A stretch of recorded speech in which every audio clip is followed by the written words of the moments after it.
আমি মাহমুদা ব্লগস থেকে আনসারি খান ছবি আপনাদের আজকে দেখাবো ছোলার পোলাও।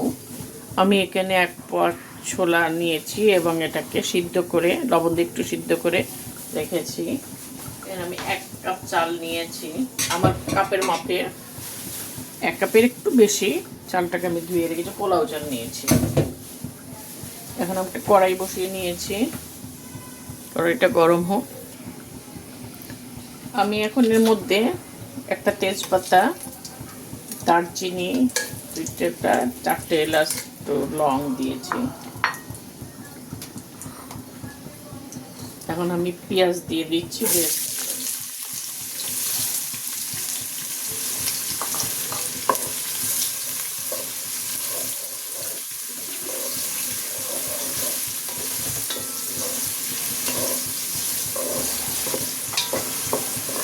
পেঁয়াজটাকে ভেজে নিচ্ছি।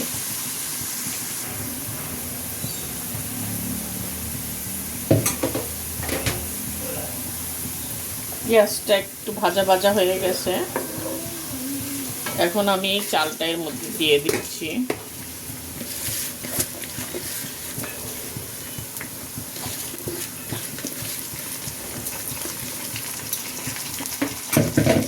এবং এই ছোলাটাও এর মধ্যে দিয়ে দিচ্ছি।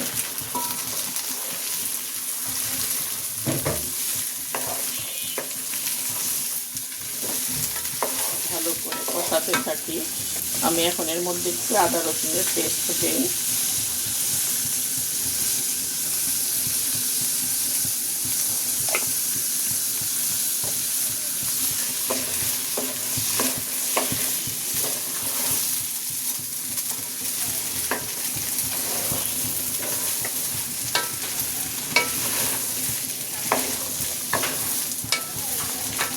ভালো করে আমি 2-3 মিনিট একটু কষিয়ে নিচ্ছি।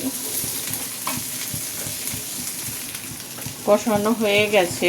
এখন আমি পানি দিয়ে দিচ্ছি।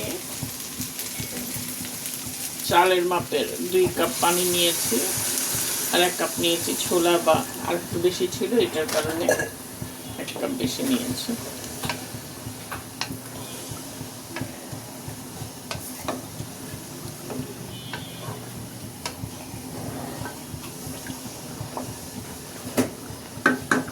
এখন আমি লবণ দিচ্ছি এর মধ্যে।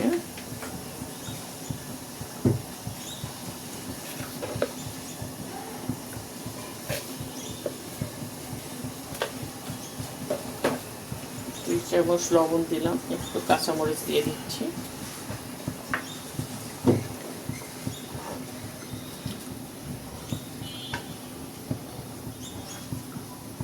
চালটা ফুটুক, তারপর চুলাটা আস্তে করব। এটা ফুটে গেছে। এখন আমি এটাকে একটু চুলাটা আস্তে করে নিচে একটা জালি দিয়ে দিব। আস্তে আস্তে সিদ্ধ হোক। আমি 10 মিনিট পরে একটু খুলে দেখি, এই যে এটা পানিটা কমে গেছে।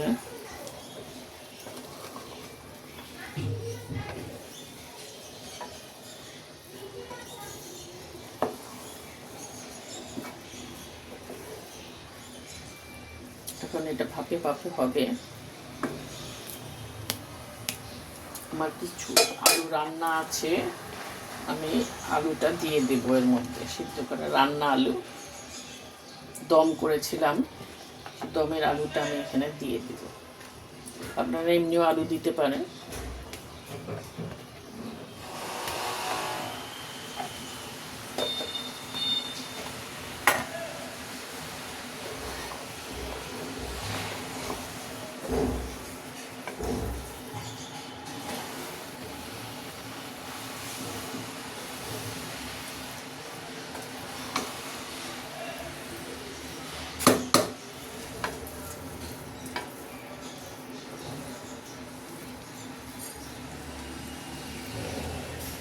আমি এখন এটাকে আবারও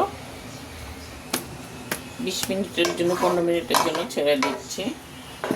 আস্তে আস্তে এটা সিদ্ধ। চুলাটা আস্তে করা। আমি 10 মিনিট পরে খুললাম একটু। তুলে একটুখানি নেড়ে দিচ্ছি।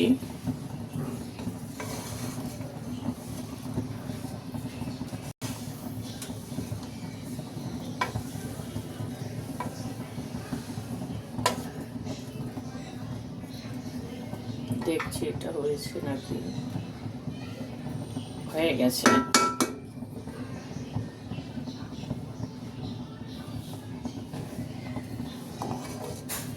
একটু ভাপে থাকুক, এভাবে হয়ে যাবে। চুলাটা আমি বন্ধ করে দিচ্ছি। একদম ঝরঝরে, দেখছি একদম ঝরঝরে হয়ে গেছে।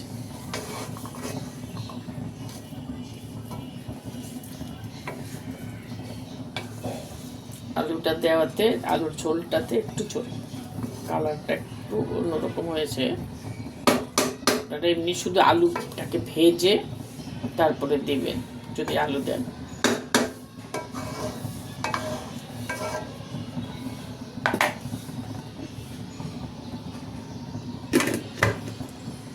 চুলাটাকে বন্ধ করে রাখছি। আমার এটা কমপ্লিট হয়ে গেলে পছন্দ হলে লাইক দিয়েন, শেয়ার করবেন।